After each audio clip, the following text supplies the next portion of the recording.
Students, आपको interest on debentures निकालना है फ्रॉम द फॉलोइंग इन्फॉर्मेशन जो आपको दे रखी है।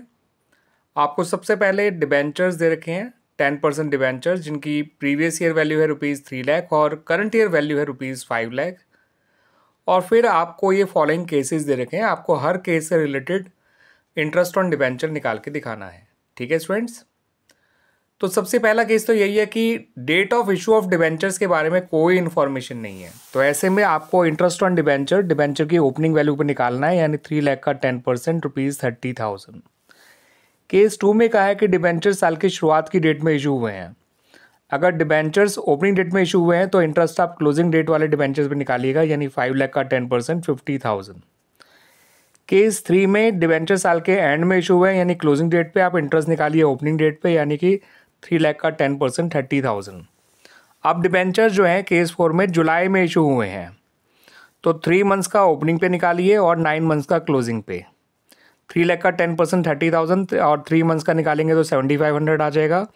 5 लाख का 10% 50,000 और 9 मंथ्स का निकालेंगे तो 37,500 आ जाएगा। टोटल इंटरेस्ट हो गया 45,000। अब इन्होंने कहा डिबेंचर्स अक्टूबर में इशू हुए हैं, तो 6 महीने का ओपनिंग वैल्यू पे और 6 महीने का क्लोजिंग वैल्यू पे निकालिए। 3 लाख का 10% 30,000, आधे साल का 15,000। 5 लाख का 10% 50,000, आधे साल का 25,000।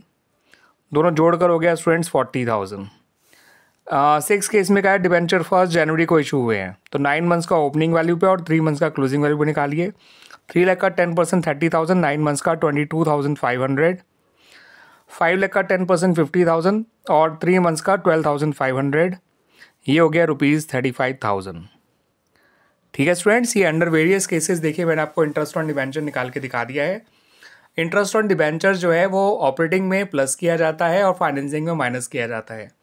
ऑपरेटिंग में प्लस कहाँ करते हैं, इसे प्लस करते हैं net profit before tax and extraordinary items में, जब हमें operating profit before working capital changes find out करना होता है। और फाइनेंसिंग में इसे इसलिए माइनस करना चाहिए क्योंकि डिबेंचर्स खुद फाइनेंसिंग के आइटम्स होते हैं।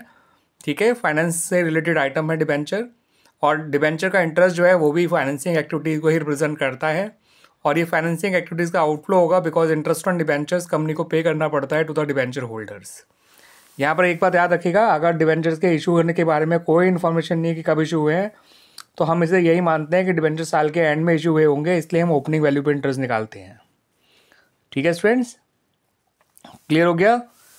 उम्मीद करता हूँ कि आपको ये अच्छी तरह से समझ में आ गया होगा इंटरेस्ट ऑन डिबेंचर्स का कैलकुलेशन। ये बहुत काम आता है जब आप कैश फ्लो स्टेटमेंट में क्वेश्चन करते हैं और आपको इंटरेस्ट ऑन डिबेंचर्स निकालना होता है।